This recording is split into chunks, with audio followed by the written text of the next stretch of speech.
Haleluya, puji nama Tuhan, shalom. Shalom. Baik, seberapapun kita yang ada di tempat ini, mari kita mau bersama-sama datang kepada Tuhan. Bapak Ibu, kemarin hari Minggu kita sudah bersama-sama belajar tentang bagaimana kita menjadi penyembah yang benar.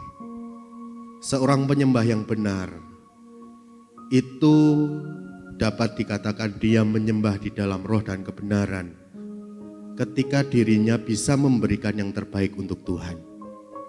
Dalam segala keadaan, dalam segala situasi, apapun yang menjadi masalah kita, tapi di sisi lain kita tetap mau memberikan yang terbaik untuk Tuhan. Dan malam hari ini saya mengajak untuk setiap kita semuanya, kita mau bersama-sama belajar menjadi orang-orang yang mau mempraktekkan setiap perkataan firman Tuhan. Kita bukan hanya sekedar mendengar saja, namun kita mau bersama-sama belajar untuk memberikan korban yang terbaik untuk kemuliaan nama Tuhan. Melalui setiap hati kita, melalui setiap persembahan kita, melalui setiap pengagungan kita kepada Tuhan. Terima kasih Bapa di surga untuk malam hari ini Tuhan. Kami selalu senantiasa bersyukur untuk segala kemurahan dan kebaikan yang Tuhan nyatakan dalam hidup kami. Kami berterima kasih untuk malam hari ini. Engkau terus memberikan kami kekuatan, kemampuan untuk kami boleh datang di tempat ini. Ini adalah sebuah kesempatan yang indah yang Tuhan senantiasa berikan dalam hidup kami. Biarlah Tuhan melalui malam hari ini kami boleh mempersembahkan setiap pujian kami, pengagungan kami hanya untuk kemuliaan nama Tuhan. Mari Tuhan teduhkan hati kami, tenangkan jiwa kami, tenangkan pikiran kami, untuk kami boleh datang kepada Tuhan dengan segala kesungguhan hati kami. Biarlah kami boleh memiliki hati yang terus fokus untuk terus mencari wajah-Mu ya Bapa. Engkau antar setiap jemaat-jemaat-Mu Tuhan, yang mungkin mereka masih di rumah ataupun mereka dalam perjalanan. Engkau hantar setiap mereka, sampaikan mereka di tempat ini tanpa kekurangan suatu apapun. Berikan kami kerinduan bahkan kehausan setiap waktu untuk terus menyenangkan hati-Mu. Terpujilah nama-Mu Tuhan, pimpin setiap kami. Kami serahkan semuanya di dalam nama Tuhan Yesus Juru Selamat kami. Haleluya, amin. Mari kita mau bersama-sama datang kepada Tuhan. Kita mau katakan saatku menyembah-Mu. Terima kasih Tuhan.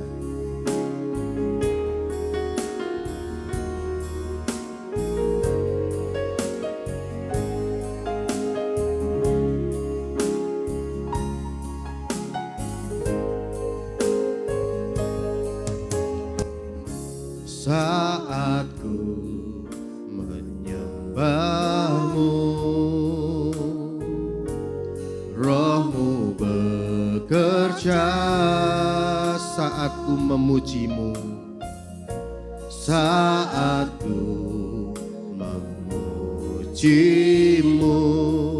Kau bertahta di atas pujian. Kembali kita mau katakan saatku menyembah-Mu.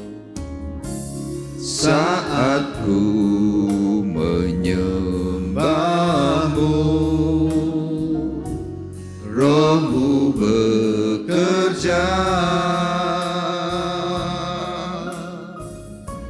saatku memuji-Mu.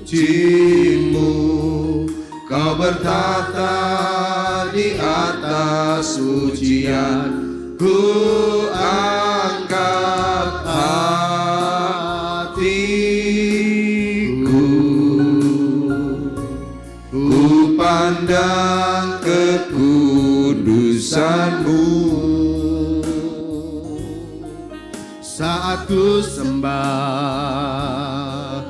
ku puji-Mu, ku rasakan kehadiran-Mu Tuhan. Kita mau lebih lagi katakan saat ku menyembah-Mu.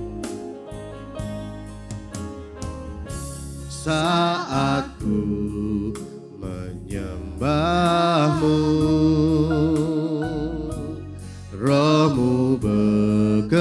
puja saat ku memujimu.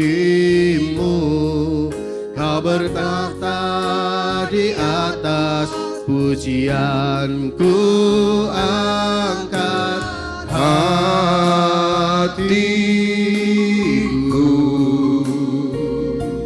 ku pandang kekudusan-Mu. Saat ku sembah, ku pujimu, ku rasakan kehadiran-Mu Tuhan. Ku angkat hatiku, ku pandang kekudusan-Mu. Saat ku sembah, ku pujimu, ku rasakan kehadiran-Mu Tuhan. Ku angkat hatiku, ku pandang kekudusan-Mu. Saat ku sembah, ku pujimu, ku rasakan kehadiran-Mu Tuhan. Kau Allah yang kudus, Kau Allah yang kudus. Di tahta suci-Mu kami menyembah, nama-Mu disanjung, kuasa-Mu nyata sempurna. Kami puja Engkau Raja mulia. Saya undang untuk setiap kita bisa bangkit berdiri. Kita mau lebih lagi menyembah nama-Mu Tuhan. Yang kudus, Kau Allah yang kudus. Di tahta suci-Mu kami menyembah nama-Mu. Disanjung, kuasa-Mu nyata sempurna. Kami puja Engkau Raja mulia. Kau Allah, Allah yang kudus, Kau Allah yang kudus. Di tahta suci-Mu kami menyembah, nama-Mu disanjung,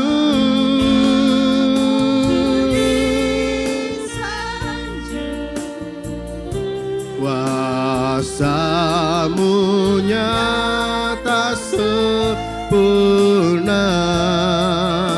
Kami puja Engkau Raja mulia. Kami puja Kau Tuhan. Kami puja Engkau Raja mulia. puja Kau Tuhan, kami puja Engkau Raja mulia. Haleluya. Sembah Tuhan.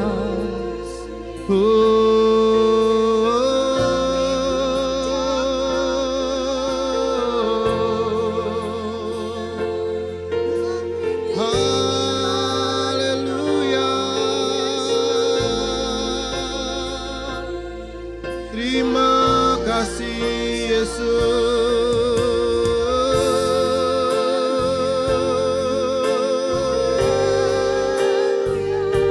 Haleluya.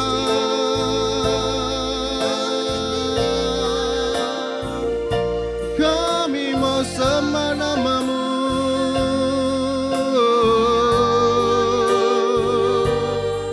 Haleluya.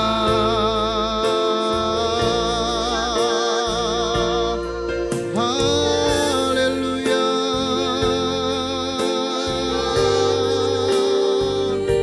Kami agungkan Kau Tuhan.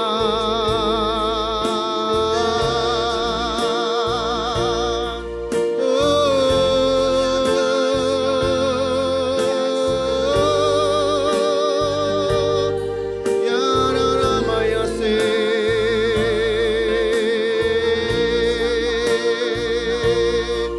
Haleluya.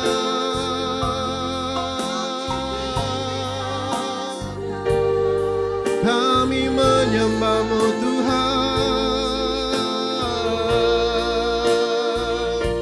kami mau agungkan nama-Mu.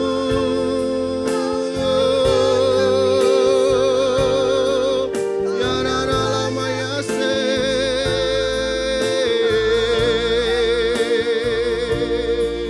Haleluya.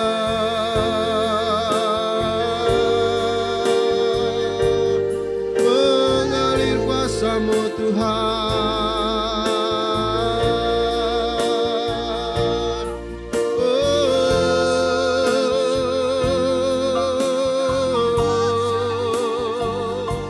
Kami bersyukur, kami bersyukur.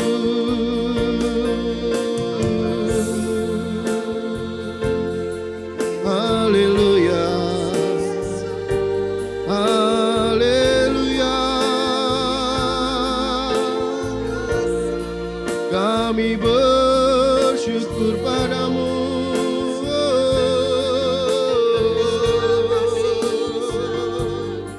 Haleluya.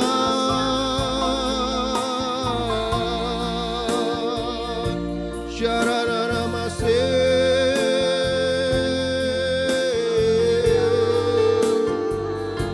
Haleluya.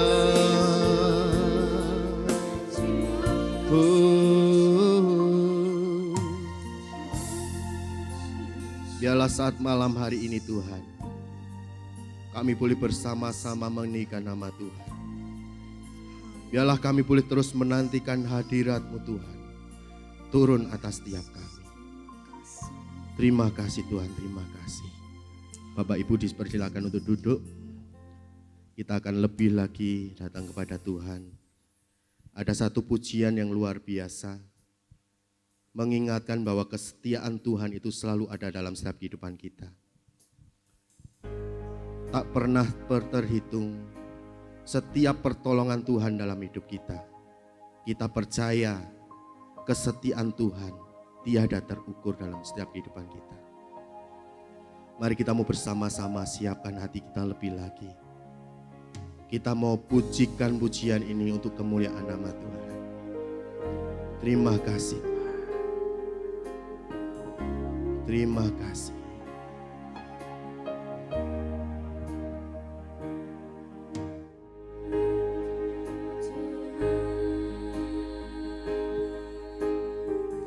Indah di dekatmu,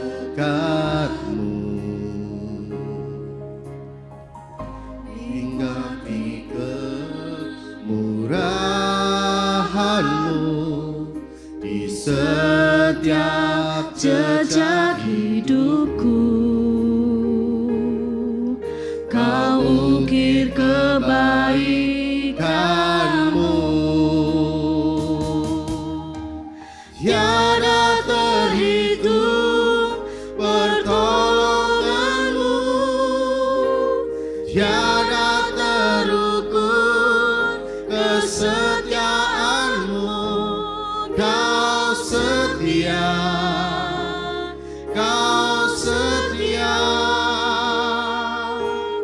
tiada terhitung pertolonganmu, tiada terukur kesetiaanmu.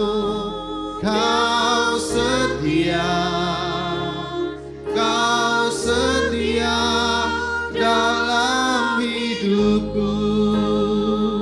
Kita mau kembali katakan pujian ini. Hadirat-Mu Tuhan, indah di dekat-Mu, nikmati kemurahan-Mu di setiap jejak hidupku. Kau ukir kebaikan-Mu,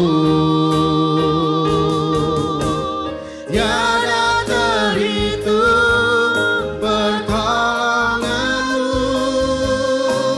tiada terukur kesetiaanmu. Kau setia, kau setia, tiada terhitung, tiada terhitung pertolonganmu, tiada terukur kesetiaanmu. Kau setia, kau setia, tiada terhitung, tiada terhitung pertolonganmu, tiada terukur kesetiaanmu. Kau setia, kau setia, tiada terhitung pertolonganmu, tiada terukur kesetiaanmu. Kau setia, kau setia dalam hidupku. Kita percaya bahwa setiap pertolongan Tuhan tiada terhitung dalam hidup kita. Bahkan kesetiaan Tuhan tidak akan pernah terukur. Dia selalu setia dalam setiap kehidupan kita. Dalam segala keadaan Dia selalu ada dalam setiap kehidupan kita. Mari kita mau bersama-sama mempersiapkan korban persembahan kita untuk kita berikan kepada Tuhan. Kita persiapkan yang terbaik untuk kemuliaan nama Tuhan.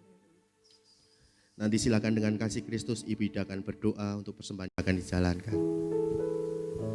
Haleluya, terima kasih Tuhan untuk kesempatan yang indah ini, untuk kami boleh kembali bersekutu di tempat ini Tuhan, memuji memuliakan nama-Mu Bapa.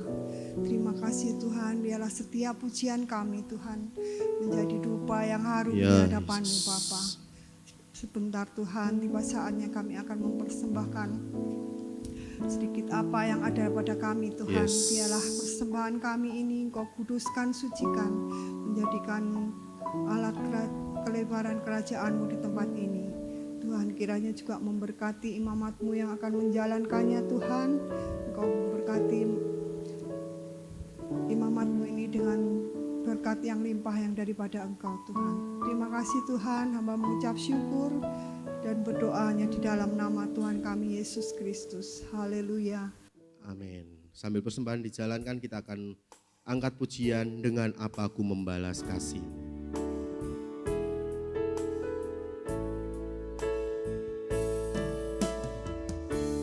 Dengan apa ku membalas kasih-Mu yang ku terima dari-Mu. Dengan apa ku membalas cinta-Mu, oh Yesusku, ku mau selalu bersyukur selalu bersyukur. Kau Tuhan yang setia, yang selalu menopangku, mau selalu bersyukur, selalu bersyukur. Kau Bapakku yang setia. Kita mau kembali katakan, dengan apa aku membalas? Aku membalas kasih-Mu yang ku terima dari-Mu.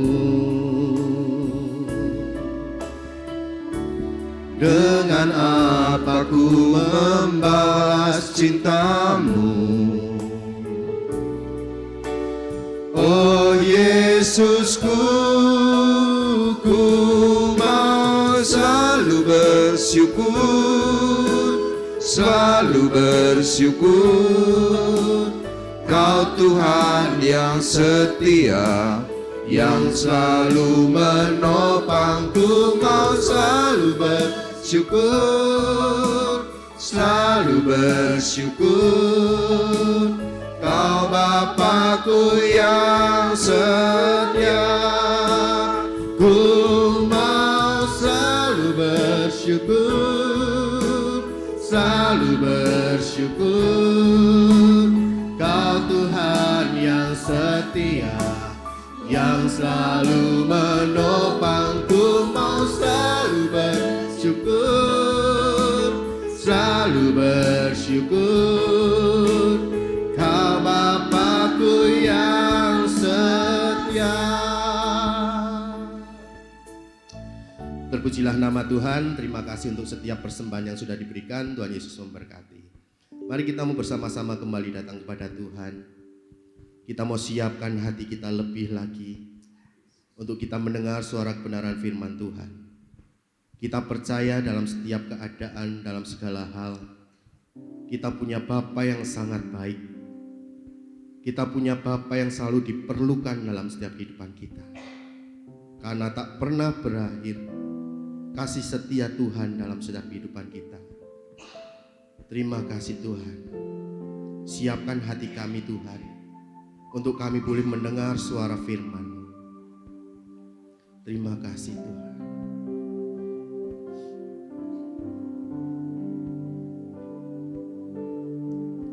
Bapakku yang baik, Kau sangat ku cinta, lebih dari segalanya. Di dalam hidupku, Bapakku yang baik, Bapakku yang baik, Engkau yang ku perlu, lebih dari segalanya. Kasih-Mu bagiku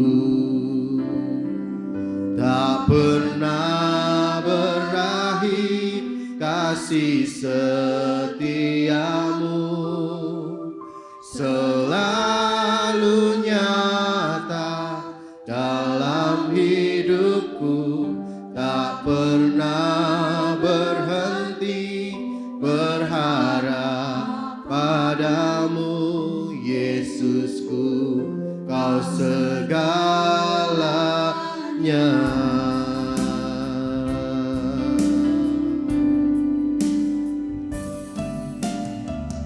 Bapakku yang baik, Kau sangat ku cinta, lebih dari segalanya. Di dalam hidupku, Bapakku yang baik, yang ku perlu, lebih dari segalanya. Kasih-Mu bagiku tak pernah berakhir, kasih setia-Mu selalu nyata dalam hidupku, tak pernah berhenti berharap padamu. Yesusku, Kau segalanya. Mari saya undang untuk setiap kita bisa bangkit berdiri. Berakhir kasih setia-Mu selalu nyata dalam hidupku, tak pernah berhenti berharap padamu. Yesusku, Kau segalanya, tak pernah berakhir kasih setia-Mu selalu nyata dalam hidupku, tak pernah berhenti berharap padamu. Yesusku, Kau segalanya,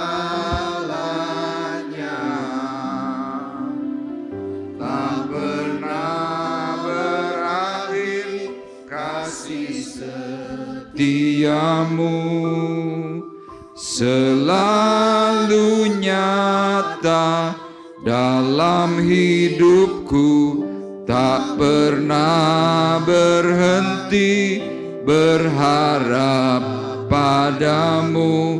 Yesusku, Kau segalanya, tak pernah berakhir kasih setia-Mu selalu nyata dalam hidupku, tak pernah berhenti berharap padamu. Yesusku, Kau segalanya, tak pernah berakhir kasih setia-Mu selalu nyata dalam hidupku, tak pernah berhenti berharap padamu. Yesusku, Kau segalanya. Yesusku, Kau segalanya. Yesusku, Kau segalanya.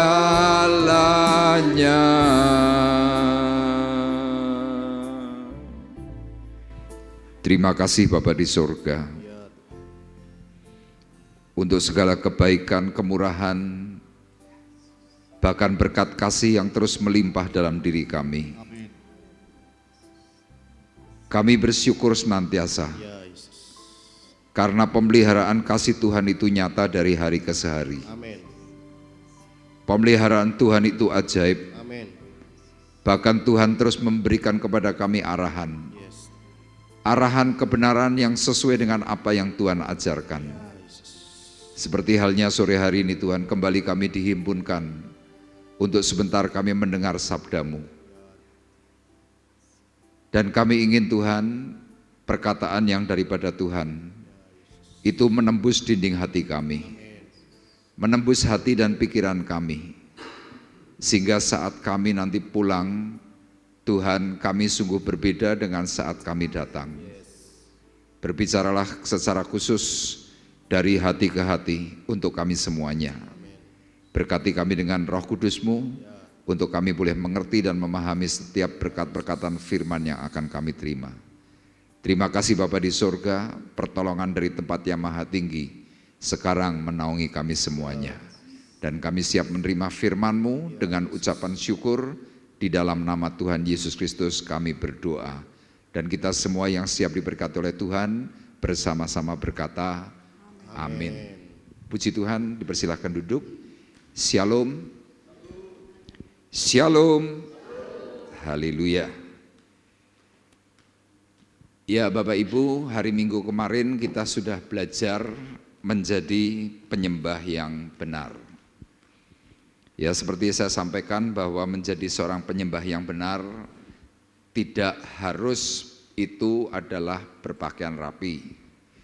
Tidak harus wajah ganteng atau wajah cantik. Tetapi penyembahan yang benar itu diawali dengan berjumpa dan menerima sumber hidup, yaitu Tuhan Yesus. Kemudian yang kedua, berani jujur dan berani terbuka. Ya, saat seseorang menyimpan dosa, Tuhan tahu. Makanya Tuhan ingin, berani enggak kita ini jujur atau terbuka. Kemudian yang ketiga, kita mau dikoreksi oleh kebenaran dan akhirnya kita berbagi untuk bisa menjadi saksinya Tuhan. Nah, jadi kalau Bapak Ibu perhatikan secara baik dari apa yang kita pelajari dalam Injil Yohanes pasal 4, ternyata esensi penyembah yang benar adalah ketika seseorang itu mau menyaksikan kedahsyatan Yesus ke banyak orang, ya, menyaksikan kebaikan-kebaikannya, itu yang disebut dengan penyembahan yang benar. Nah seringkali Bapak Ibu mungkin berkata bahwa, loh Pak, kalau tentang kesaksian kan saya sudah sering kali menjadi saksinya Tuhan. Ya misalkan kita menginjil. Tetapi kadang-kadang Bapak Ibu, kesaksian kita ini belum tentu mampu menembus seseorang. Kenapa? Karena kita kalau kesaksian itu setengah-setengah. Nah saya akan berikan satu contoh yang mungkin lebih masuk akal, yaitu kalau seandainya ya saya sebentar-bentar menyaksikan akan keberadaan seseorang, misalkan si A. Saya ketemu dengan mungkin Rosa, saya bersaksi tentang si A hebat, si A luar biasa. Nanti saya ketemu dengan rekan-rekan yang lain, saya selalu juga menyampaikan hal yang sama. Si A hebat, si A luar biasa.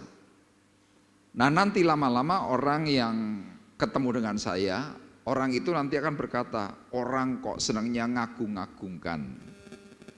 Ya ngagung-ngagungkan si A ini.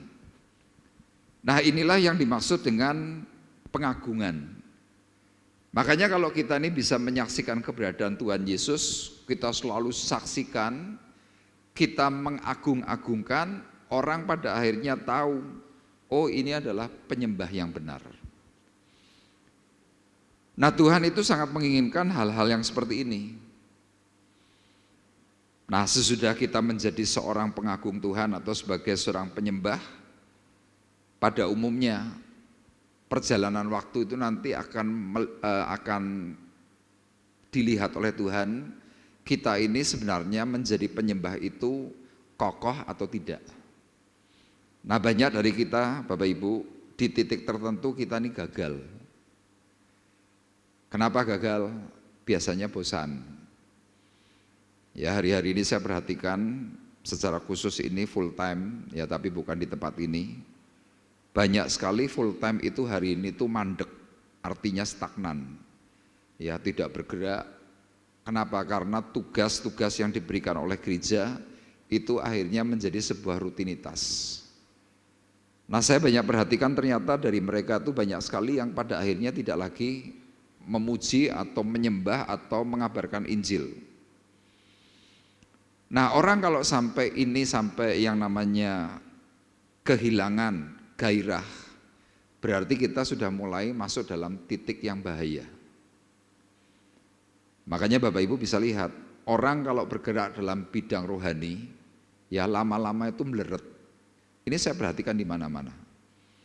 Termasuk kalau saya ini memimpin persekutuan doa di luar kota begitu ya, misalkan di Semarang. Dahulu yang hadir tuh banyak, mungkin 40, 50. Hari-hari ini paling yang datang tuh cuma separuh. Kalau seandainya ditanya, kenapa kok nggak datang? Mereka punya alasan yang sangat baik. Ya biasanya sibuk, biasanya mungkin ngurus anak, ngurus kerjaan. Nah, dari hal yang seperti itu saya pelajari dalam perkataan firman Tuhan. Ternyata di dalam diri kita Bapak Ibu, itu ada yang namanya roh dan daging. Injil Matius pasal 26 berkata, roh itu penurut, tetapi daging itu lemah. Keinginan roh, keinginan hati kita ini kita mungkin masih kepingin. Tapi daging kita ini yang kadang-kadang nggak mau diajak. Nah, ternyata dalam Alkitab mulai dari zaman perjanjian lama sampai dengan nanti akhirnya dalam kitab Wahyu, itu dituliskan dua unsur yang nanti pada akhirnya bahwa rohlah yang akan memberikan kepada kita adalah kehidupan. Makanya kalau dalam kitab Kejadian itu ada cerita Ismail dan Ishak. Ya, Ismail itu daging, Ishak itu roh. Kemudian sesudah itu Ishak punya anak namanya Esau dan Yakub. Esau itu daging, Yakub itu roh. Terakhir Tuhan Yesus berbicara tentang kambing dan domba. Ya, kambing itu adalah gambar kedagingan, domba adalah gambaran tentang roh. Makanya nanti akan ada yang namanya pemisahan. Jadi kita semua siapapun orangnya suatu hari nanti itu akan dipisahkan. Daging dan roh. Nah, kalau kita tidak cepat-cepat untuk melakukan yang namanya pemberesan antara manusia roh dan manusia daging, ya akhirnya nanti kita akan menjadi orang yang tidak lagi menyembah Tuhan.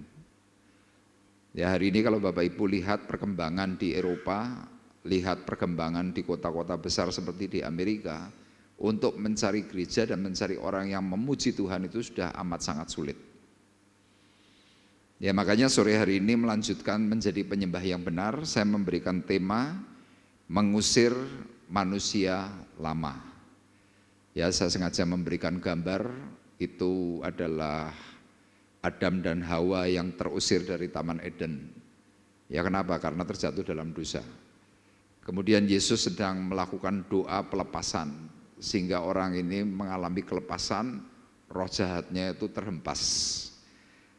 Nah, kita akan melihat dalam surat Galatia pasal 4 ayat 22 dan ayat 23, kemudian ayat 28 sampai dengan ayat 31. Yuk kita akan membaca secara bergantian, saya akan bacakan ayat genap, Bapak Ibu ayat yang ganjil. Saya akan memulai ayat yang genap, ayat 22 terlebih dahulu. Firman Tuhan berkata demikian. Bukankah ada tertulis bahwa Abraham mempunyai dua anak, seorang dari perempuan yang menjadi hambanya dan seorang dari perempuan yang merdeka. Tetapi anak dari perempuan yang menjadi hambanya itu diperanakan menurut daging, dan anak dari perempuan yang merdeka itu oleh karena janji.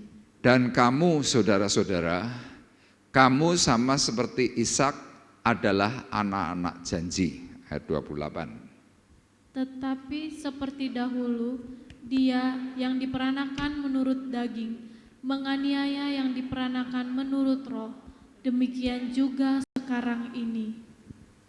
Oke, tadi ayat 28-nya tidak tampil ya? Tampil ya? Udah itu, udah baca. Ya, berarti tadi ayat 29 sudah betul, sekarang saya 30. Tetapi apa kata nas kitab suci? Usirlah hamba perempuan itu beserta anaknya, sebab anak hamba perempuan itu tidak akan menjadi ahli waris bersama-sama dengan anak perempuan merdeka itu. Karena itu, saudara-saudara, kita bukanlah anak-anak hamba perempuan, melainkan anak-anak perempuan merdeka. Amin. Amin. Ya, Bapak Ibu perhatikan bahwa ini adalah tulisannya Rasul Paulus kepada sidang jemaat di Galatia, yang hari itu sedang mengalami satu problem antara daging dan roh. Makanya kemudian dalam pasal yang kelima bicara tentang buah-buah roh, ini berkaitan dengan Galatia pasal 4. Di situ Rasul Paulus mencoba mengungkapkan sebenarnya kita di hadapan Tuhan itu seperti apa. Firman ini sekali lagi berkata, bukankah ada tertulis bahwa Abraham mempunyai dua anak, seorang dari perempuan yang menjadi hambanya yaitu Hagar, dan yang seorang dari perempuan yang merdeka, yaitu Ibu Sarah. Tetapi anak dari perempuan yang menjadi hambanya itu diperanakan menurut daging. Ya, makanya Bapak Ibu sampai hari ini masih bisa melihat orang yang diperanakan secara atau menurut daging sampai hari ini terus ribut. Dalam kitab Kejadian pasalnya yang kelima kalau tidak keliru, Keluaran pasal 5, itu disebutkan bahwa mereka itu nanti akan seperti keledai liar yang akan menghantam saudaranya satu dengan yang lain. Nah, ternyata Bapak Ibu, fakta dari apa yang dinubuatkan oleh Tuhan sampai hari ini, yang namanya Timur Tengah, Mesir, Uni Emirat itu selalu ribut. Kenapa? Perkataannya jelas. Anak dari perempuan yang menjadi hambanya itu diperanakan menurut daging, dan anak dari perempuan yang merdeka itu oleh karena janji. Ya, ini bicara soal Israel. Israel sebagai anak perempuan merdeka itu sampai hari ini terus dimusuhi oleh mereka-mereka yang diperanakan menurut daging. Makanya termasuk saya dan saudara sebagai pengikut Tuhan, ya sampai hari ini pun Anda juga dimusuhi. Mau bikin gereja sulit, mau bikin acara-acara yang bersifat rohani Kristen sulit. Kalau mereka diberi pertanyaan, kenapa kok melarang? Mereka nggak bisa jawab. Mereka diberi sebuah argumentasi tentang kebenaran firman Tuhan, mereka nolak. Mereka berkata bahwa ya pokoknya. Nah, hari itu Rasul Paulus mencoba menjelaskan kepada sidang jemaat Galatia yang hari itu sudah mulai masuk dalam kedagingan. Paulus berkata, kamu saudara-saudara, kamu sama seperti Ishak adalah anak-anak janji.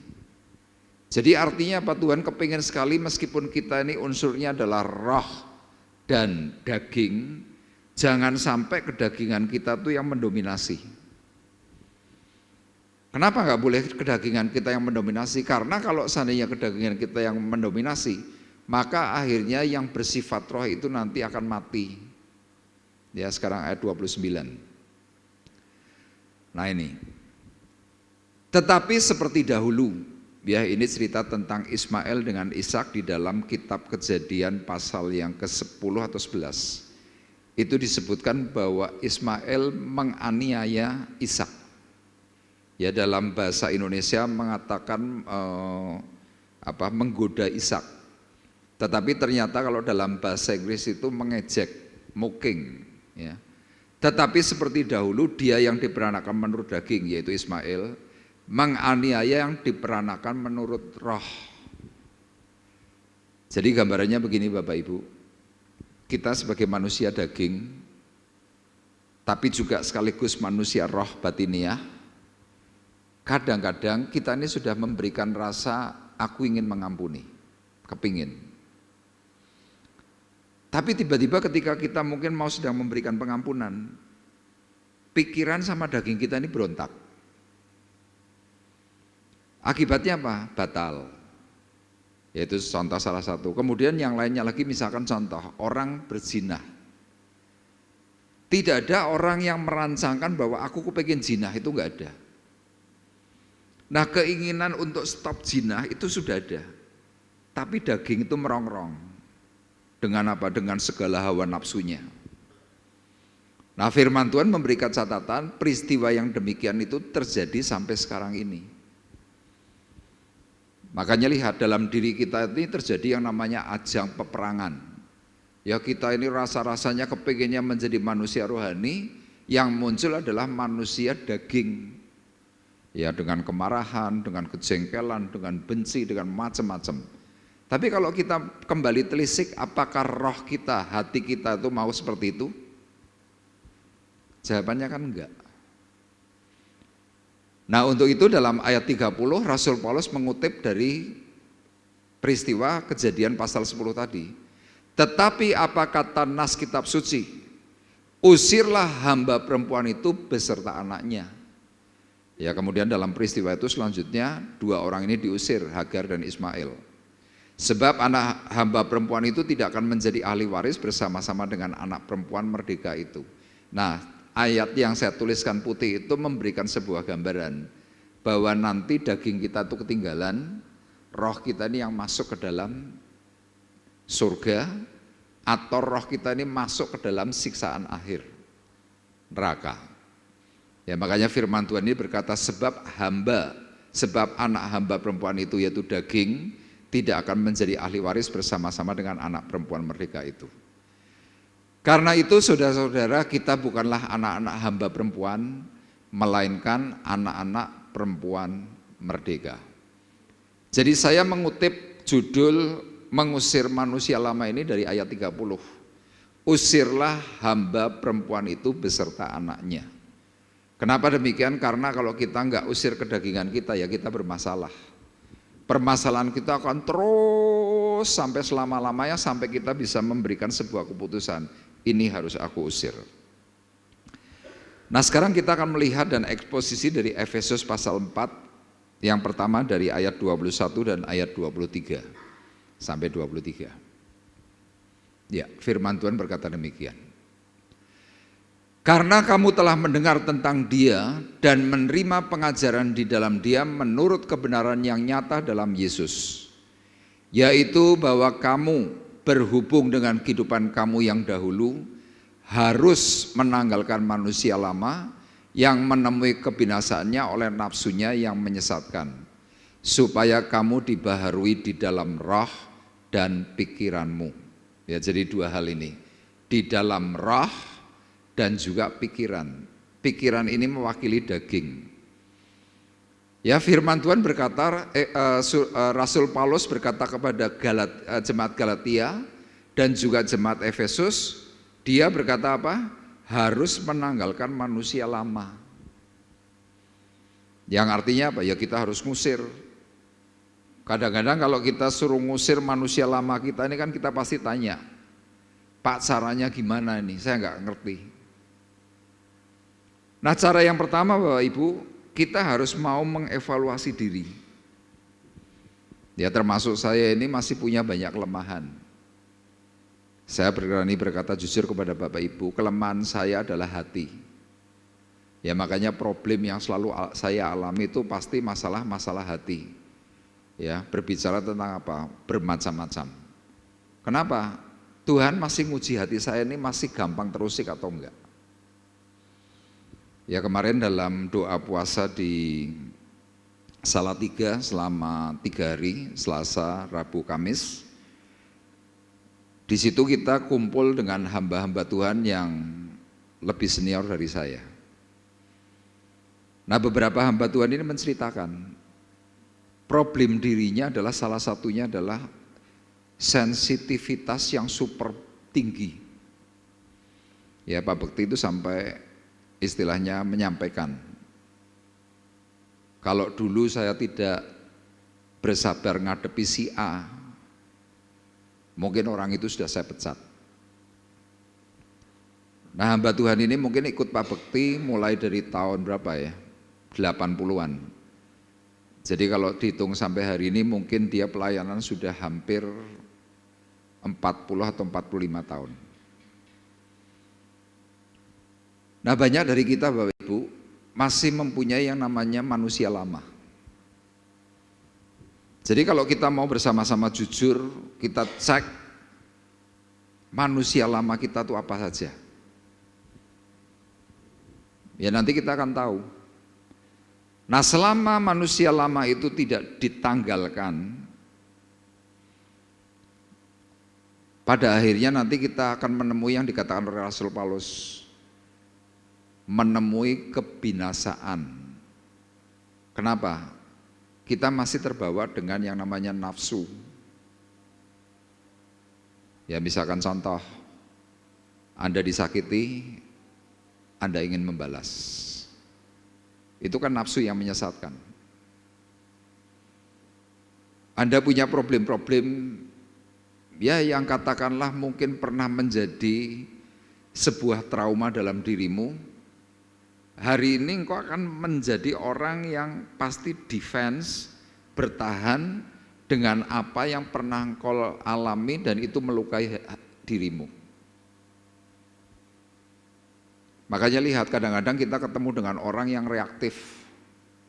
Diajak ngomong baik-baik, tapi kalau sifatnya itu adalah sebuah teguran, langsung muncul kayak sesuatu yang pokoknya di wajah tuh nggak enak. Loh, padahal kan ngomongnya baik. Tapi kenapa kok seperti ini masih muncul? Belum adanya pemberesan. Makanya ketika saya mempersiapkan untuk firman Tuhan yang kemarin tentang menjadi penyembah yang benar, kemudian saya berdoa untuk melanjutkan sebagai penyembah yang benar itu harus bagaimana? Ya ternyata ini kuncinya dibaharui di dalam roh dan juga pikiran. Nah, hari ini saya memberikan tujuan firman Tuhan adalah pemberesan diri secara terus menerus sampai akhir, agar suatu hari nanti kita ini bisa menerima kemuliaan Tuhan. Ya, gambarnya adalah iblis yang dihantam oleh malaikat Tuhan, yang pada akhirnya iblis ini bisa kalah. Dan Bapak Ibu juga harus meyakini bahwa iblis yang di dalam diri kita ini bisa kita kalahkan bersama Yesus. Amin. Ya, Efesus pasal 4 ayat 17 sampai dengan ayat 32. Jadi pertanyaannya, bagaimana agar manusia lama ini bisa kita usir? Yang pertama Bapak Ibu, dari ayat 17 sampai dengan ayat 23, saya memberikan poin kita harus mau bereskan hati dan pikiran itu terlebih dahulu. Ya, hatimu bagaimana, pikiranmu bagaimana, Anda yang tahu. Saya tidak pernah tahu pikiran dan hatimu seperti apa. Tapi dirimu tahu, Tuhanmu juga pasti tahu. Nah, tapi kalau kita selalu berkata, oh Pak, saya enggak punya masalah nih di dalam hati maupun pikiran saya, nanti itu akan terwujud dalam perilaku keseharian. Makanya Rasul Paulus berkata demikian dalam ayat 17. Sebab itu kukatakan dan kutegaskan ini kepadamu di dalam Tuhan. Rasul Paulus mengingatkan, sebab itu kukatakan dan kutegaskan ini kepadamu di dalam Tuhan, jangan hidup lagi sama seperti orang-orang yang tidak mengenal Allah dengan pikirannya yang sia-sia. Jadi kalau Bapak Ibu lihat ayat 17, yuk kita bersama-sama belajar untuk jujur. Sering enggak pikiran kita mempunyai pikiran yang sia-sia? Halo Bapak Ibu, sering enggak? Contoh yang paling simpel pikiran kita itu sia-sia kalau apa? Misalkan kita mungkin tidak bertegur sapa. Coba kalau saya sedang tidak menegur Bapak Ibu, nanti pikirannya Bapak Ibu apa? Mungkin yang pertama, wah pendetone lagi kumat, kan bisa. Nanti pikiran yang lain mungkin saudara akan berpikir, wah pendetanya saiki sombong, wah pendetanya begini begitu dan lain sebagainya. Nah, itu pikiran sia-sia. Kalau kita sampai mempunyai pikiran yang sia-sia, Rasul Paulus berkatanya apa? Sama seperti orang yang tidak mengenal Allah. Jadi kalau Bapak Ibu saya beri pertanyaan, pikiran sia-sia itu apa sih? Itu yang namanya asumsi. Asumsi itu apa artinya? Artinya adalah anggapan atau dugaan yang belum tentu benar. Itu asumsi. Loh, jangankan kalau Bapak Ibu ini di antara kita jemaat. Di dalam kampus itu loh. Kampus kan tempatnya orang yang terdidik. Ada dosen S1, ada dosen S2, ada dosen S3. Mereka tuh bisa berasumsi satu dengan yang lain.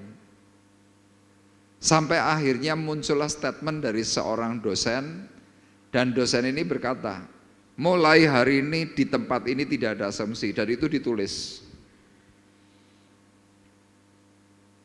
Tidak ada asumsi, kalau ada masalah, tanya. Dan sejak hari itu di kampus ini mulai ada pembaharuan. Kenapa? Kalau dulu cuma berasumsi. Ya seorang dosen kan kadang-kadang mikiri muridnya atau mungkin anak didiknya kan juga mumet.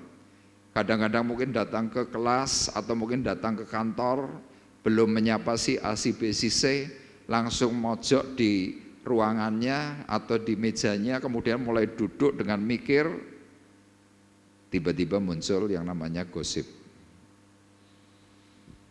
Kenapa? Muncul asumsi. Nah, pikiran yang sia-sia dalam bahasa asli itu memakai kata matai oteti tunos auton, cukup panjang. Jadi kalau dipilah-pilah, kalau bahasa sekarang itu disepil, kata metai teti itu adalah sia-sia, nos itu pikiran. Nah, artinya adalah kosong, tidak berguna, dan tidak bernilai. Makanya lihat, kita kenapa seringkali punya problem? Karena pikiran kita ini sia-sia, mikir yang tidak perlu, mikir sing ora kanggu. Nah, ternyata perkataan ini mempunyai arti kata demikian. Bukan hanya pikiran kosong, tetapi pola pikir yang tidak lagi diarahkan oleh kebenaran Allah, dan itu selalu menjurus kepada yang namanya asumsi. Jadi kebenaran firman Tuhan itu kalah dengan yang namanya asumsi.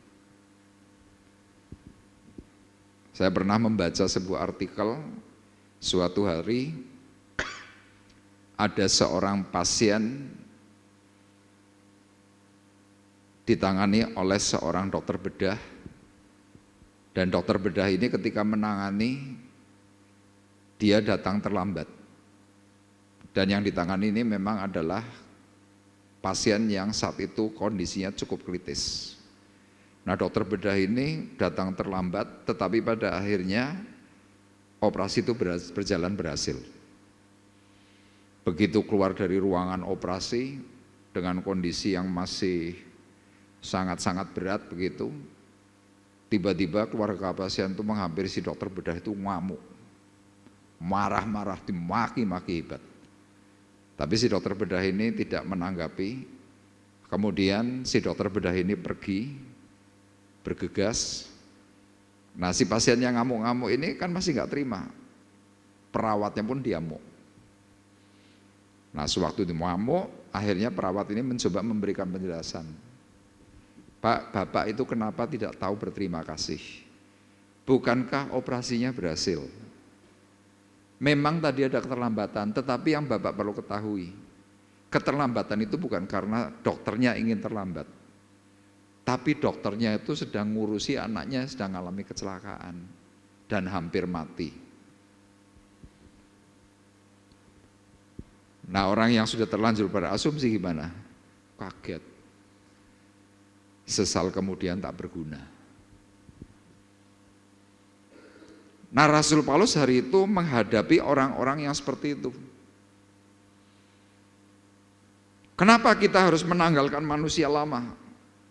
Karena kedagingan kita ini kuat.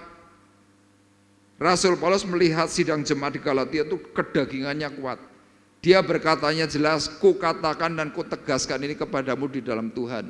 Jangan hidup lagi sama seperti orang-orang yang tidak mengenal Allah dengan pikiran yang sia-sia. Nah, orang yang pikirannya sia-sia dilanjutkan dalam ayat 18, dan pengertiannya yang gelap. Kalau dalam bahasa Jawa pengertian yang gelap ini adalah apa? Gugu karpe dewe. Diberitahu, diberi penjelasan, nggak bisa terima. Kemudian orang yang sulit untuk diberi pengertian yang benar, akhirnya apa? Jauh dari hidup persekutuan dengan Allah. Kenapa jauh dari persekutuan dengan Allah? Ya tadi pikirannya yang sia-sia itu membawa dirinya tuh semakin tidak bisa untuk menerima kebenaran. Kemudian selanjutnya adalah karena kebodohan yang ada dalam mereka dan karena kedegilan hati mereka. Kedegilan itu kekerasan hati. Jadi Bapak Ibu bisa bayangkan hari itu Rasul Paulus itu menghadapi sidang jemaat Galatia, itu pusingnya tuh sudah tidak bisa diukur. Makanya dia sampai berkatanya apa? Aku habis akal untuk menghadapi kamu semuanya. Kamu dahulu memulainya dengan roh, sekarang kamu hendak mengakhiri dengan daging. Jadi Bapak Ibu bisa bayangkan, orang Galatia itu adalah seorang yang memang ketika bertobat dituntun Paulus itu, penyembahnya hebat. Tapi baru berjalan mungkin beberapa bulan atau beberapa tahun, Paulus mengkritik dengan perkataan apa? Apa sebenarnya yang mempesona kamu? Kok kamu sekarang mau beralih dari Kristus kepada sesuatu yang lain? Dan Bapak Ibu tahu enggak, orang yang punya pikiran sia-sia, orang yang gugu carpe diem, ujung akhirnya apa? Perasaan mereka tumpul. Jadi diibaratkan kalau kita nih ngomong apa, wong koren duwe ati. Orang Tionghoa bilang enggak punya liang sim, enggak punya nurani. Yang ujungnya apa? Mereka menyerahkan diri kepada hawa nafsu dan mengerjakan dengan serakah segala macam kecemaran. Ya makanya lihat dalam kehidupan kita, kalau kita sampai mempunyai ciri-ciri seperti ini, ya sudah akhirnya kita ini gak karu-karuan. Kalau Anda mungkin pernah mau bertanya kepada saya jawab, saya pernah mengalami peristiwa ini Bapak Ibu. Kapan? Sejak saya menikah. Ya tahun pernikahan saya adalah tahun 1988. Saya kurang lebih mungkin hampir 10 tahun atau mungkin berapa ya? 11 tahun lah. Hampir tidak pernah ke gereja. Kenapa? Saya banyak mengalami kecewa terhadap orang-orang Kristen. Melihat adik ipar saya kecewa.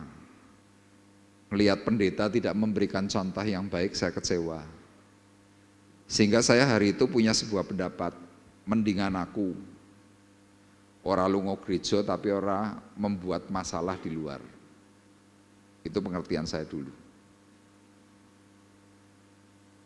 Memang sesaat kelihatannya baik, kelihatannya. Tapi ujung akhirnya apa yang terjadi? Saya terjebak dan terjerat dengan berbagai macam masalah. Salah satunya adalah narkoba.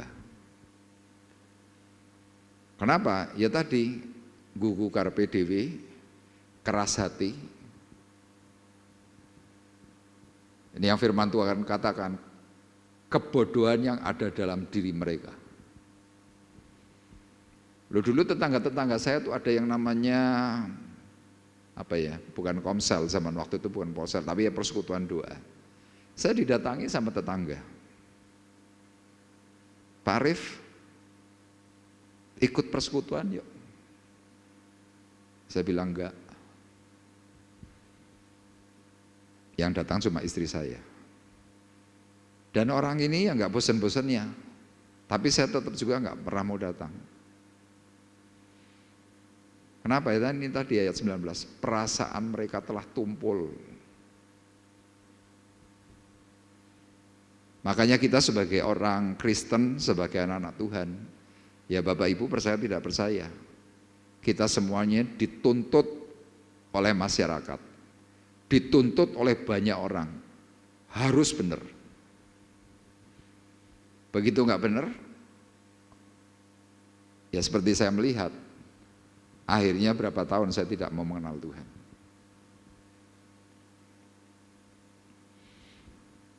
Ayat 20.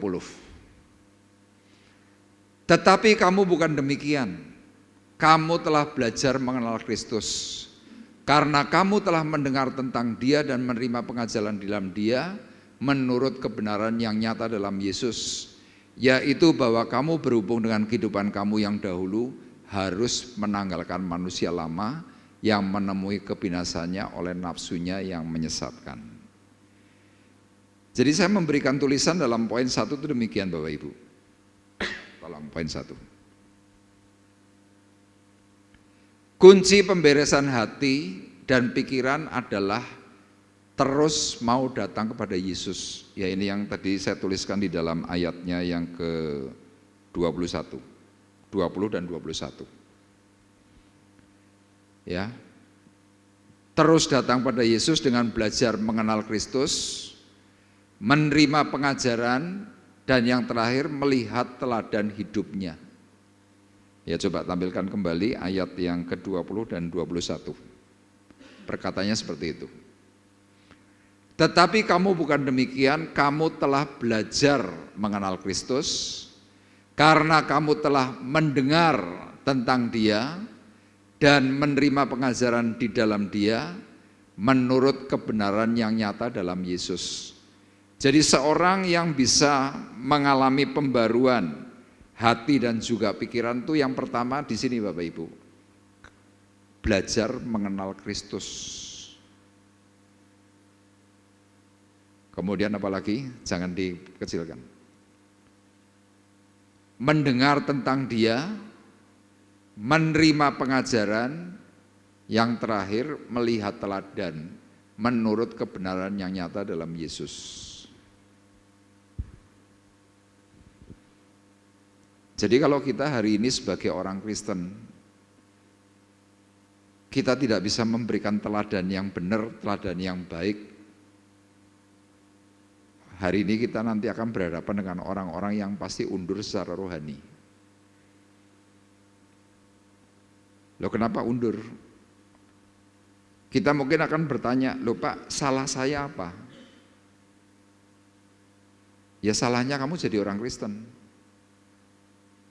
Orang tuh nggak bakalan mau tahu kamu mau jadi Kristen yang model bagaimana, tapi itu tuntutan. Jadi selama kita tidak mau menanggalkan manusia lama kita, ya sudah, kita akan terus dituntut. Makanya Bapak Ibu bisa lihat, begitu perilaku kita atau mungkin pola kita tuh aneh-aneh, apapun, itu akan membuat bumerang buat diri kita sendiri. Ya Bapak Ibu boleh cek lah. Berapa banyak di antara kita jemaat Tuhan yang hari ini sudah tidak mau datang sama sekali. Coba kalau dicek ditanya, kenapa? Nanti jawabannya pasti jelas. Aku punya masalah dengan si A. Aku punya masalah dengan si B.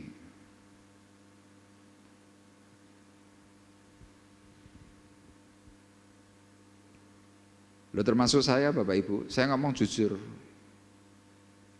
Saya yang lalu ketika katakanlah pertama kali terjun dalam pengembalaan, mungkin ada 10 kali saya ngomong kepada Pak Bekti, Om saya mau mundur aja, saya sudah nggak kuat. Kenapa saya ingin mundur? Tadi tuntutannya tuh super berat. Harus semuanya A. Kemarin dalam doa puasa, ternyata di situ ada banyak sekali hamba-hamba Tuhan juga mengatakan hal yang sama. Sudah kepingin mundur.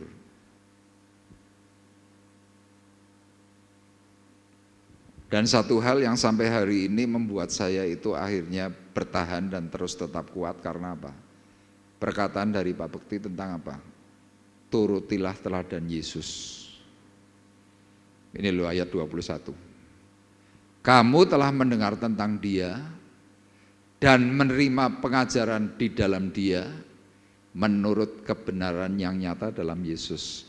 Menurut kebenaran yang nyata dalam Yesus itu artinya teladan.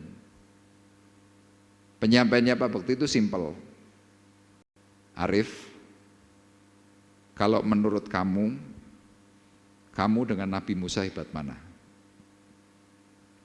Saya jawab, Om Bekti pertanyaannya aneh. Ya jelas hebat Musa Om, saya bilang gitu. Oke. Kalau menurut kamu dengan Yesus hebat mana? Ya jelas hebat Yesus. Lah iya, 2 orang itu jauh lebih hebat dari dirimu. Itu aja masih dipersalahkan. apalagi kamu. Saya di situ baru ngeh, baru sadar, akhirnya saya mantuk-mantuk, ya benar juga. Kemudian hal yang kedua yang Pak Bukti sampaikan apa? Arif, ketika kamu dihujat, ketika kamu terus disalah-salahkan, kamu ditekan, kamu berdarah enggak? Enggak. Dagingmu cuil? Enggak. Ya sudah, Yesus itu loh dagingnya cuil.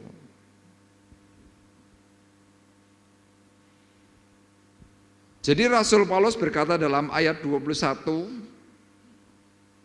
dengar tentang dia, terima pengajaran di dalam dia, menurut kebenaran yang nyata, menurut teladan. Jadi kalau kita bisa melihat unsurnya Yesus dalam apa yang dia sudah berikan kepada kita, saya berani pastikan, siapapun kita yang hadir di tempat ini, masalah apapun yang paling berat dalam dirimu, engkau pasti akan tetap tegar. Kenapa? Kamu melihat 3 unsur ini, mendengar Yesus, menerima pengajaran Yesus, menerima teladan. Nah kalau sudah ada 3 unsur yang kuat, terus harus gimana Pak? Bahwa kamu berhubung dengan kehidupanmu yang dahulu, harus apa? Menanggalkan manusia lama. Jadi kalau saudara tetap ngotot, saya berani pastikan Anda pasti sakit. Ya saya juga ngalami itu. Tahun 2008 saya sakit jantung. Kenapa? Saya ngotot. Kalau lagi disalah-salahkan tak parani orangnya. Ayo kita argumentasi. Loh saya nggak salah Bapak Ibu. Tapi dengan perilaku saya yang tidak mau menanggalkan manusia lama saya, di hadapan Tuhan saya salah. Masa ada hamba Tuhan ngomong, ayo Bapak laki-laki, saya juga laki-laki, kita selesaikan dengan cara laki-laki. Ya apa itu bukan hamba Tuhan preman.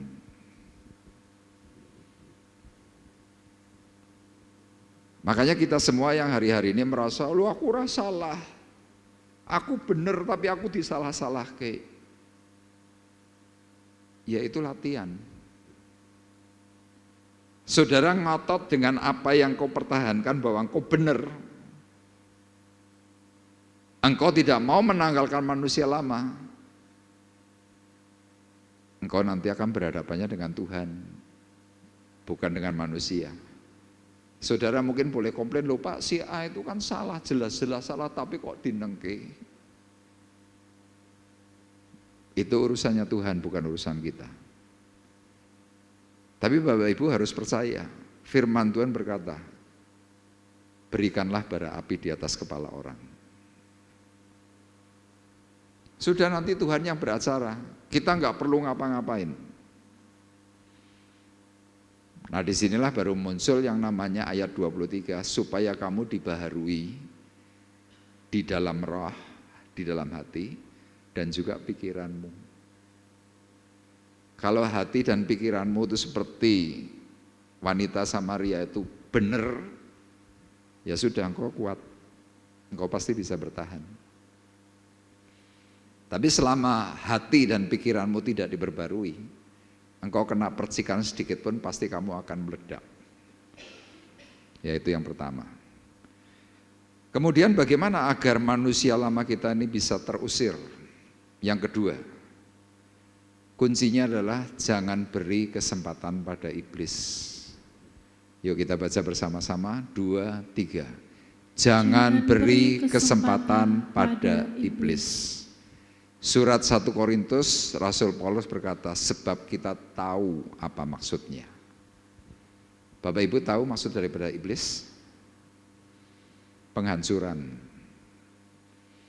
Iblis akan menghancurkan apapun yang ada dalam dirimu, termasuk keluargamu.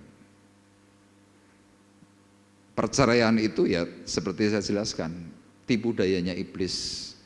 Supaya apa? Engkau tidak bisa mencapai kemuliaan kekal. Kita tahu maksud iblis, Untuk itu jangan beri peluang dan ruang pada iblis untuk bisa bekerja dalam diri kita. Kalau kita beri ruang meskipun itu sedikit saja, maka itu akan menjadi celaka bagi kita. Firman-Nya berkata demikian ayat 24. Dan mengenakan manusia baru yang telah diciptakan menurut kehendak Allah di dalam kebenaran dan kekudusan yang sesungguhnya. Karena itu buanglah dusta dan berkatalah benar seorang kepada yang lain, karena kita adalah sesama anggota. Apabila kamu menjadi marah, janganlah kamu berbuat dosa, janganlah matahari terbenam sebelum padam amarahmu. Dan janganlah beri kesempatan kepada iblis. Bapak Ibu tahu enggak arti kata kesempatan dalam bahasa asli itu ditulis dengan apa? Dengan kata topos. Topos itu artinya adalah memberi tempat. Topos itu artinya memberi ruang. Topos itu artinya adalah memberi wilayah atau pijakan. Jadi Rasul Paulus mencoba memberikan keterangan kepada kita adalah jangan berikan ruang sedikit pun bagi iblis untuk bekerja dalam hidupmu. Loh Pak, bagaimana caranya iblis itu bisa mendapatkan ruang dalam hidup kita? Kalau kita pahit hati. Iblis itu pasti sudah masuk, walaupun sedikit. Apalagi kalau kita dusta. Dusta itu bohong. Dusta itu ngapusi. Anda jangan berpikir, Pak, kan dusta putih. Enggak ada dusta putih. Dusta ya dusta. Dosa adalah dosa. Tidak ada dosa yang ditolerir. Bapak Ibu percaya nggak percaya? Kita bohong, pasti akan menutupi kebohongan kita yang lain. Makanya Tuhan berkata apa? Berkatalah ya di atas ya, tidak di atas tidak. Jadi ketika kita mencoba bohong, meskipun kelihatannya sedikit, tapi itu akan jadi masalah yang terus beruntun. Saya beri contoh yang simpel itu begini. Kalau seandainya saya itu diberi dasi misalkan. Misalkan yang memberi dasi saya misalkan Bu Indah, saya terima. Nanti suatu hari saya ditanya, dasinya bagus, beli di mana? Karena saya orangnya gengsi, saya bilang, oh beli di Sri Ratu. Bohong satu.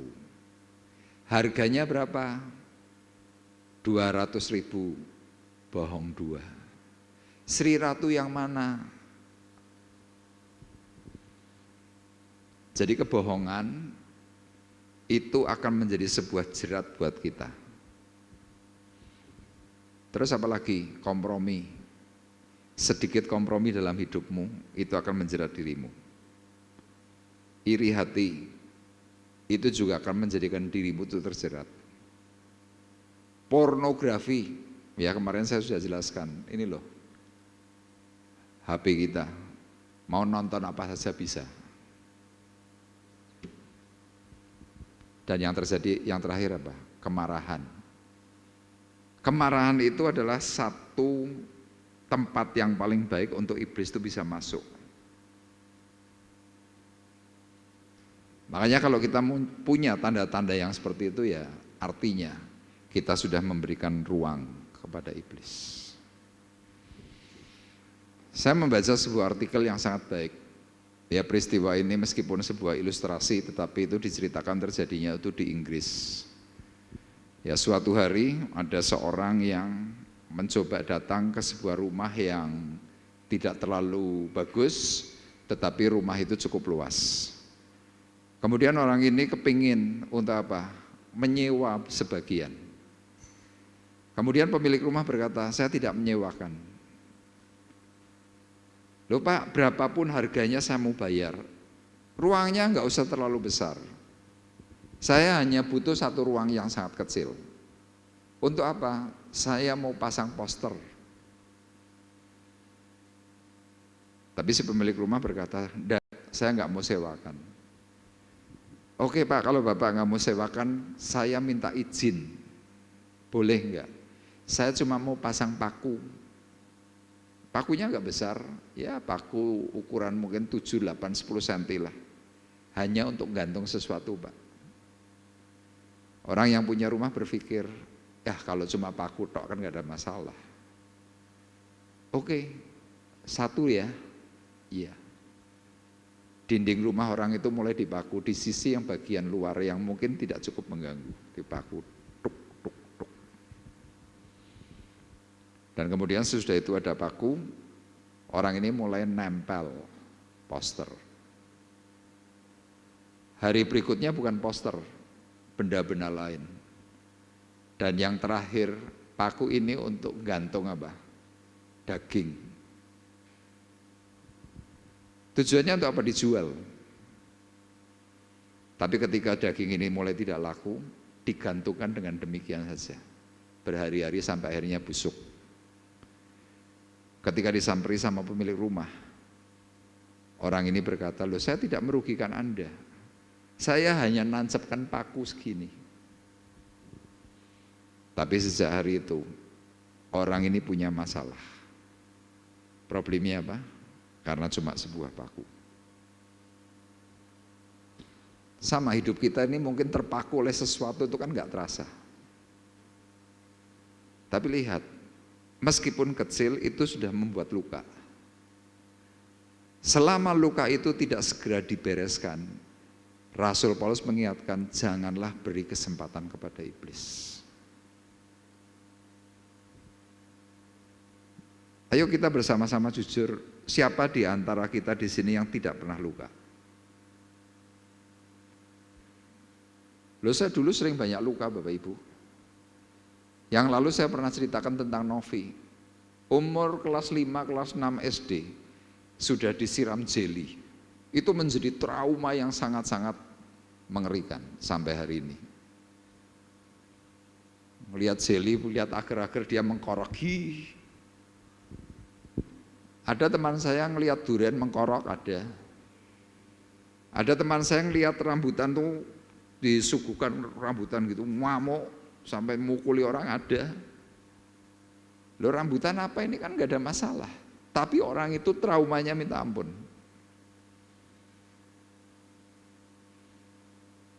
Jadi Bapak Ibu bisa bayangkan, kalau kita tuh memberi kesempatan kepada iblis yang lalu-lalu apapun itu, dan tidak segera kita bereskan, maka yang terjadi manusia lama kita tuh pasti lebih kuat.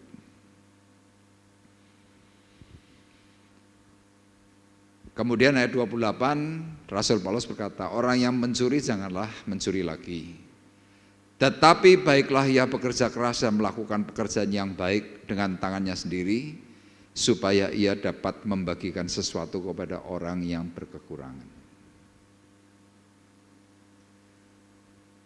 Tadi siang saya tuh ditelepon oleh seseorang. Orang ini punya anak hari ini usianya mungkin sekitar 37 tahun.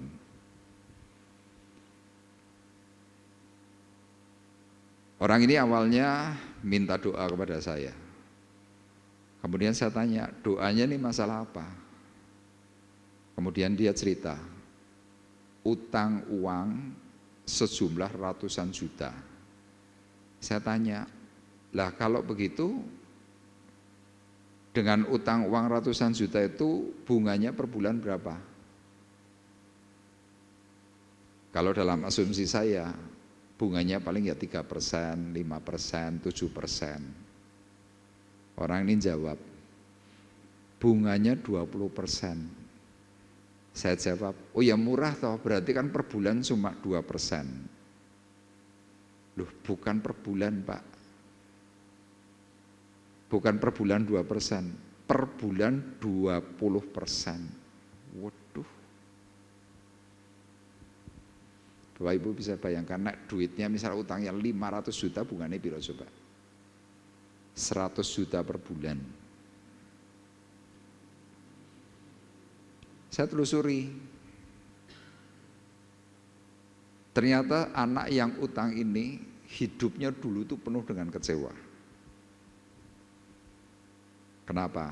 Bapaknya kawin 3 kali. Anak ini dulu masih kecil ditelantarkan. Jadi kepahitannya itu mengikat dirinya itu sedemikian. Ya inilah dunia Bapak Ibu. Saya tidak pernah tahu persoalan Bapak Ibu waktu dulu seperti apa, saya nggak pernah tahu. Tapi kadang-kadang lihat, meskipun kita ini sudah sebagai manusia rohani, tapi kita untuk menanggalkan manusia lama kita itu masih bagian yang paling sulit. Ya untuk itu perhatikan baik-baik, janganlah beri kesempatan kepada iblis, itu yang kedua. Dan yang terakhir, ini yang seringkali menjadi masalah kita yang paling besar. Yang terakhir untuk kita bisa mengusir manusia lama kita harus mau jamu. Apa Bapak Ibu? Jamu, singkatannya apa? Jaga mulut. Nah ini, mulutmu ini bahaya, mulutmu harimaumu. Loh kenapa Pak kok harus jaga mulut? Saya memberikan sebuah ringkasan begini. Iblis menipu kita itu dengan cara memancing dengan berbagai macam persoalan. Jadi Anda nanti disuguhi berbagai macam persoalan. Tapi yang paling utama adalah apa? Iblis akan memberikan persoalan itu melalui perkataan. Kenapa perkataan? Karena agar kita ini terpancing, kemudian kembali memperkatakan yang salah. Ya kita kalau lagi emosi kan pasti perkataannya salah. Gak ada orang emosi perkataannya benar itu gak ada. Dan kalau perkataan yang salah itu berhasil, maka iblis tidak perlu lagi kerja. Dan iblis cukup melihat hasil kehancuran. Makanya dalam gereja permasalahan problemnya apa? Ya mulut ini sudah. Dari mulut yang satu, kedua, ketiga, keempat, kelima, keenam, muter. Akhirnya apa? Hancur. Tapi Bapak Ibu selama ini kan tidak sadar bahwa kita ini cuma diperalat oleh setan, oleh iblis untuk apa? Hancur. Anda mungkin berkata, loh Pak saya nggak ngelihat kok Pak iblisnya itu menghancurkan kita. Iya, itu hebatnya iblis di situ. Iblis cukup melemparkan satu kata, tek, kita ngolah, kita ribut, iblisnya cuma nonton. Jadi kita berapa lama dibodohi oleh setan, dibodohi oleh iblis.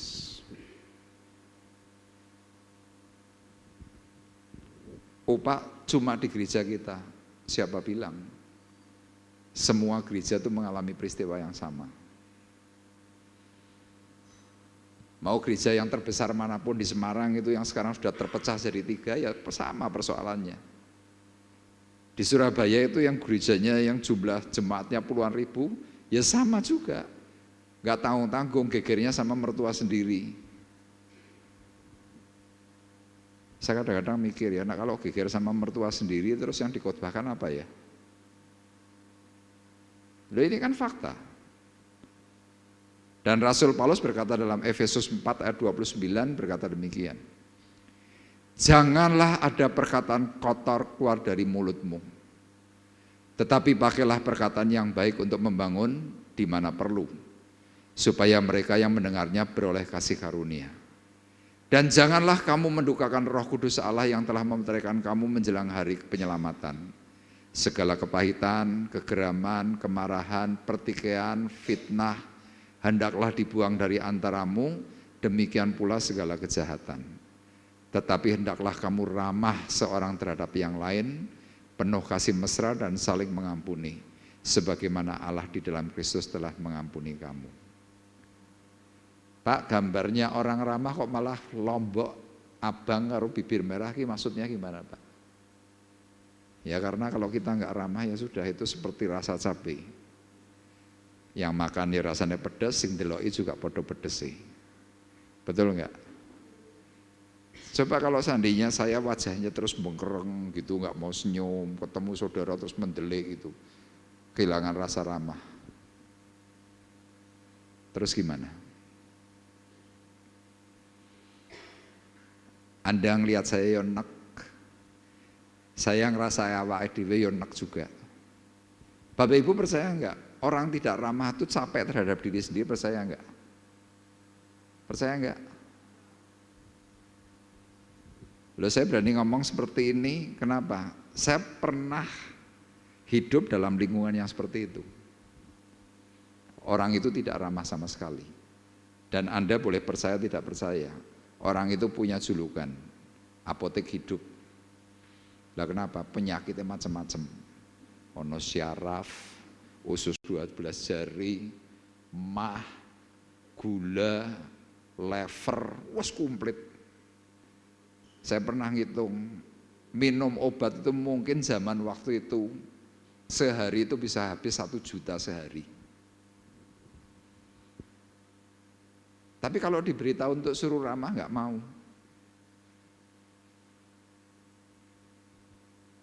Jadi malam hari ini Bapak Ibu kita tahu, iblis menghancurkan seseorang itu dengan apa? Dengan perkataan. Permintaannya Rasul Paulus simple, janganlah ada perkataan kotor keluar dari mulutmu. Pakailah perkataan yang baik untuk membangun di mana perlu, supaya mereka yang mendengarnya beroleh kasih karunia. Yang terakhir tolong ditampilkan Lukas pasal 11. Ini Bapak Ibu saya beritahu satu ayat yang akan dipakai oleh iblis untuk mencoba menghancurkan Yesus. Lukas pasal 11 ayat 53 dan 54. Yuk kita baca bersama-sama 2 ayat ini supaya kita bisa semakin memahami bahwa inilah tipu muslihat iblis. Lukas pasal 11 ayat 53 dan ayat 54. Oke, kita baca bersama-sama 2, 3. Dan setelah Yesus berangkat dari tempat itu, ahli-ahli Taurat dan orang-orang Farisi terus-menerus mengintai dan membanjirinya dengan rupa-rupa soal. Untuk itu mereka berusaha memancingnya supaya mereka dapat menangkapnya berdasarkan sesuatu yang diucapkannya. Amin. Jadi Bapak Ibu lihat, Tuhan pun dipancing untuk apa? Bicara salah. Dipancing untuk mengatakan sesuatu yang bisa mencelakakan. Tapi apa yang Yesus lakukan? Yesus lalu diam. Diam. Ya, saya punya pengalaman melihat hal itu. Pernah yang dulu di gereja yang lama itu, ngomong terus. Saya bilang, sing kamu omongkan orangnya enggak tahu, tapi kamu ribut. Nanti perkataan itu akan kembali ke sana, kamu terima lagi, ribut lagi. Sekarang mau enggak belajar untuk tidak ngomong apapun, diam. Akhirnya sebagian besar dari mereka mau diam. Sesudah itu yang terjadi apa? Tenang. Tidak ada lagi keributan. Demikian juga hidup kita. Kalau kita mau tenang, coba kita mulai jaga mulut kita. Kita jangan mulai berpikir, yang ngomong itu kan teman baikku. Saya justru berkata, kalau itu teman baik, tidak ngompori dirimu. Kenapa? Karena teman baik itu akan meredam. Teman baik itu tidak ngumbar. Tapi kalau kita sampai melakukan terus-menerus, kita sedang masuk dalam jebakannya iblis. Dan Tuhan kepingin, yuk kita bersama-sama malam hari ini, usir manusia lama kita. Pasti nanti terjadi pemberesan. Amin. Tuhan memberkati kita semuanya. Kita akan menaikkan pujian, tak akan pernah ku sesali.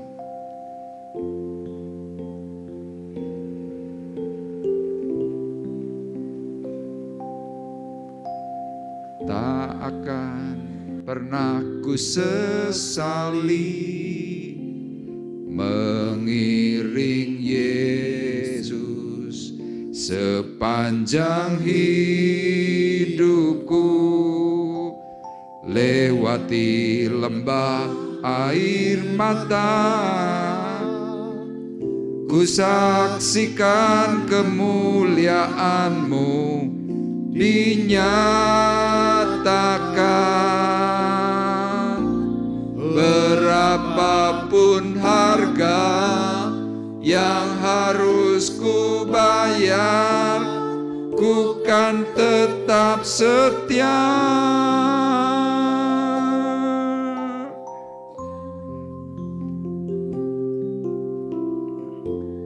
Tak akan ku sesali mengiring Yesus sepanjang hidupku. Lewati lembah air mata, ku saksikan kemuliaan-Mu dinyatakan. Berapapun harga yang harus ku bayar, ku kan tetap setia melayani, mengasihi-Mu, mengiring-Mu seumur hidupku. Janji-Mu kan tetap ku pegang teguh sampai ku dapat mahkota kehidupan. Melayani,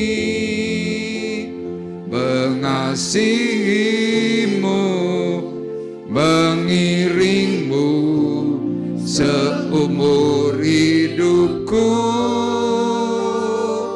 Janji-Mu kan tetap ku pegang teguh sampai ku dapat mahkota kehidupan. Tak akan pernah ku sesali, tak akan pernah ku sesali mengiring Yesus sepanjang hidupku. Lewati lembah air mata, ku saksikan kemuliaan-Mu dinyatakan. Berapapun harga yang harus ku bayar, ku kan tetap setia melayani, mengasihi-Mu, mengiring-Mu seumur hidupku.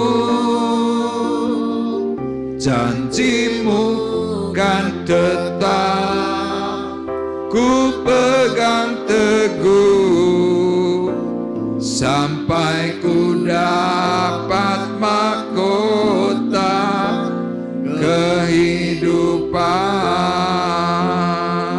Janji-Mu kan tetap ku pegang teguh sampai ku dapat mahkota kehidupan. Sembah Dia, Haleluya. terima kasih Tuhan.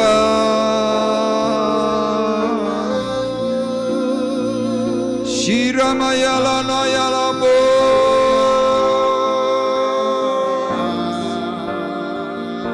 Shinayala Ramayala Rase,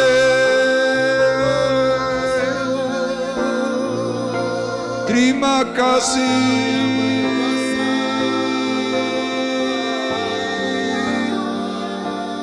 Oh,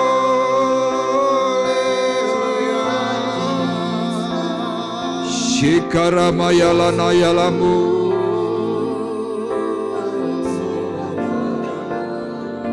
Shikaramayalana rasu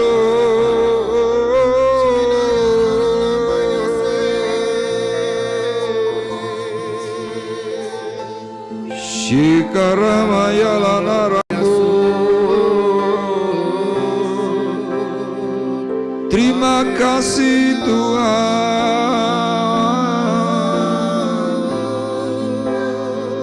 terima kasih Yesus.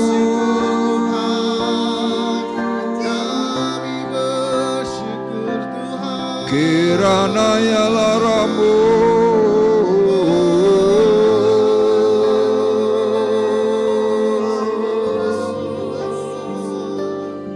Shikaramayala bala bala bala bala bala bala bala bala Shikira bala bala bala bala bala bala bala bala Shikira bayala bala bala bala bala bala bala bala bala Shikira bayala da da da da da da da da da da Shikira bayala rasyala malambu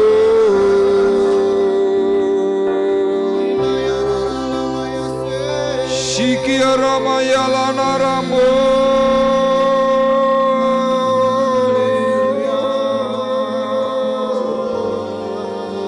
Shikira paya kala bala bala bala Shikira bala bala bala bala bala bala bala bala bala bala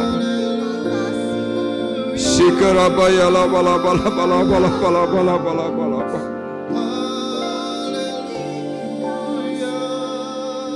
Terima kasih kami bersyukur Terima kasih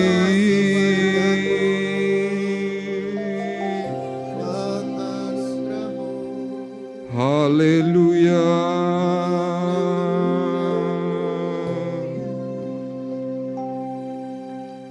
Tak akan pernah ku sesali mengiring Yesus sepanjang hidupku, lewati lembah air mata, ku saksikan kemuliaan-Mu dinyatakan. Berapapun harga yang harus ku bayar, ku kan tetap setia melayani,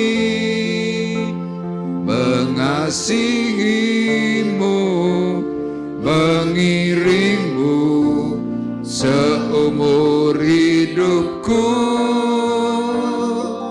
Janji-Mu kan tetap ku pegang teguh sampai ku dapat mahkota kehidupan.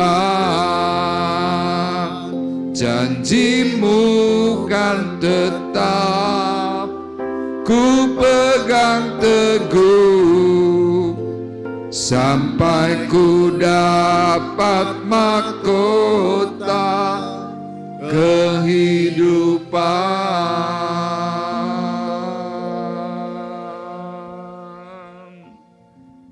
Terima kasih Tuhan untuk pengertian yang terus Engkau tanamkan dalam diri kami. Dalam diri kami Tuhan masih ada manusia daging,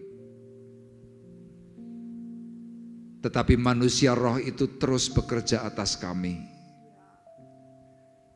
Dan hari ini kami diingatkan oleh Tuhan supaya kami mengusir manusia lama kami, manusia daging itu, sehingga kami terus Tuhan bertekuk lutut kepada kebenaran yang Tuhan ajarkan. Menyongsong waktu dan hari-Mu yang sudah semakin dekat,